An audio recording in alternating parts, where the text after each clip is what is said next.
So my particular favorite part of the sprint was Lewis Hamilton and Kevin Magnussen just dueling it out for a couple laps.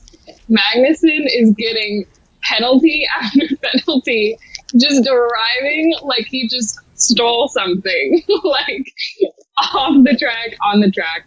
I thought it was so funny, but it was great. Again, I love the sprints because I do feel like it, drivers have a shorter amount of time to overtake and battle it out.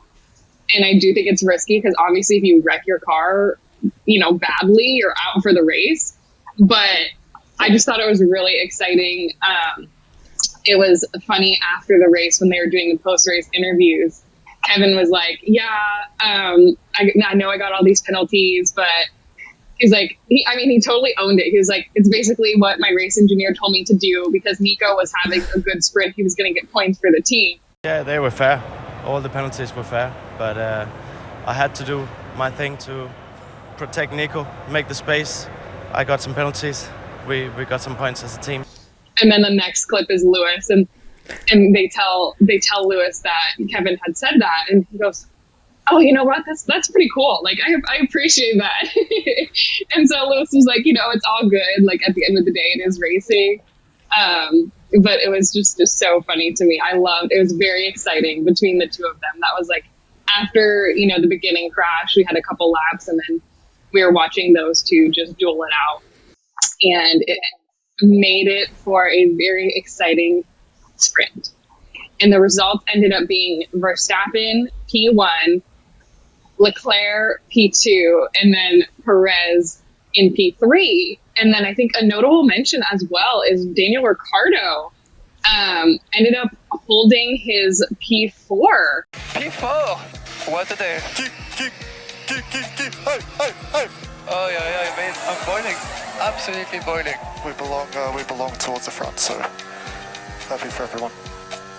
He had a great sprint. He was very happy. Well-deserved to him. I think he had a great drive there and was very happy to put some points up for the team. I loved that moment for him.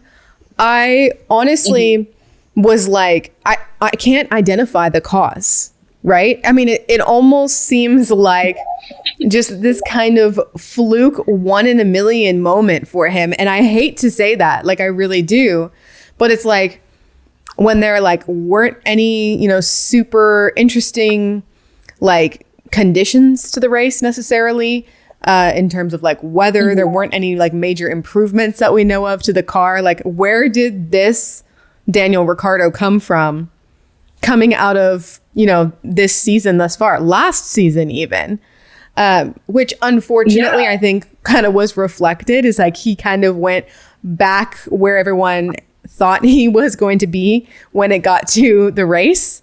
But very, very exciting. I think everyone was definitely cheering for him, especially in the US where he has a large fan base, I feel. And I'm excited for him to see what happens in the next race.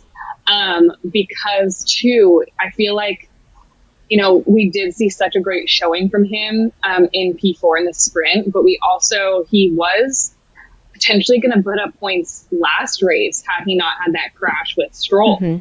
So I think, things, fingers crossed, are trending in the right direction for him. I would love to see him, have a good rest of the season. I'm rooting for him ever since, I think the sprint was just such a good moment for him. Yes. So regardless of what happened, which we'll talk about in a little bit in the rest of the Miami race, was very happy to see him in that well-deserved P4. Me too.